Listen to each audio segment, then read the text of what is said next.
नमस्कार दोस्तों। तो क्या आप जिस चांद को दूर से देखते हैं और उससे देखकर खुश हो जाते हैं, क्या आपने सोचा है कि आप उस पर ज़मीन खरीद सकते हैं, प्लॉट खरीद सकते हैं? और क्या आप भी चाहते हैं कि हम वहाँ पर प्लॉट खरीदें? तो आज के इस वीडियो में हम यही बात करने वाले हैं, क्या ये सच है या फिर कोई लफड़ा है या फिर क्या है, अगर हमारे साथ धोखा है, स्कैम है, क्या है। आपने सुना होगा कई सारे स्टार जैसे कि शाहरुख खान और सुशांत सिंह राजपूत जैसे स्टार्स ने चांद पर अपने प्लॉट लिए, अपनी ज़मीन ली है, वो भी मात्र 3,000-5,000 रुपयों में, जो कि हमने सुना है, मैंने भी सुना है और आपने भी सुना ही होगा।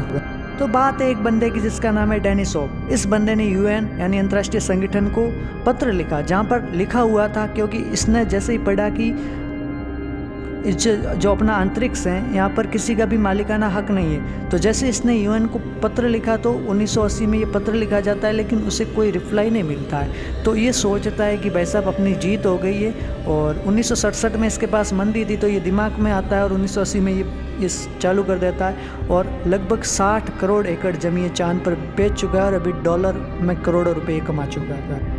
तो फिर क्या डेनिस ओप सारी प्रॉपर्टी अपने नाम कर चुके हैं? नहीं, ऐसा नहीं है, क्योंकि ये जो संगठन है, अंतर्राष्ट्रीय संगठन या फिर जो भी अंतरिक्ष है, वो किसी के मालिकाना हक नहीं है पूरे अंतरिक्ष पर। 8 ग्रहों पर ना अपना है ना उनका है, लेकिन ये सिर्फ एक गिफ्ट है आमतौर पर आपको अभी खुश करने के लिए, रोमांचक दिखने के लिए। क्योंकि आपको पता है अब तक चांद पर कोई जा नहीं सकता था, लेकिन अब एलोन मस्क और नासा हो सकता है चांद पर जा सके। और क्या होगा अगर नासा चांद पर पहुंच जाए और वो आपकी ज़मीन पर कब्जा कर ले, तो क्या आप मना कर पाओगे? इसका जवाब है नहीं, क्योंकि आपने जैसे चुना है, इस वीडियो में सुना है कि चांद पर किसी का भी मालिकाना हक नहीं है। और डेनिस ओप को कोई भी रिप्लाई नहीं मिला था। यूएन ने उनकी बात को अनजाना कर दिया था, क्योंकि उस समय ये था ही नहीं कि हम चांद पर रहना पॉसिबल है। अभी नासा और एलोन मस्क के प्रयास से लगता है कि चांद पर भी रहा जा सकता है।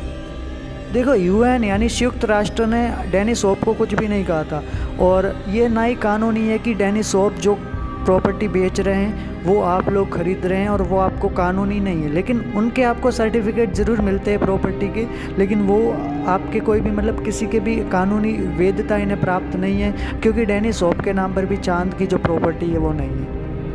लेकिन आज के समय में देखें तो नासा और एलोन मस्क जो कि चांद पर बस्ती बनाने का सपना देख रहे हैं, तो बाद में जिन्होंने ये सर्टिफिकेट लिए और प्लॉट्स लिए उनके लिए मुसीबत हो सकती है, क्योंकि नासा और एलोन मस्क का भी हक उतना ही है जितना कि डेनिस होप का वहाँ पर है। हाँ, बात यह है कि डेनिस होप लोगों से पैसे लेकर उसे बेच रहा है, क्योंकि कोई भी कंपनी इस पर फ़िलहाल कोई एक्शन नहीं ले रही, क्योंकि उन्हें इसमें मामले में वो नहीं पढ़ना चाहते। वो सिर्फ समझ रहे हैं कि ये एक गिफ्ट है जो कि आप लेकर खुश ही हो रहे हो, लेकिन अगर आप चांद पर जाते हो तो वहाँ आपको रहने नहीं दिया जाएगा। वैसे आप लोगों ने क्या चांद पर ज़मीन प्लॉट खरीदा है, या फिर आपके पास ऐसा कोई ऑफ़र आया, या फिर आपके किसी साथी ने खरीदा है?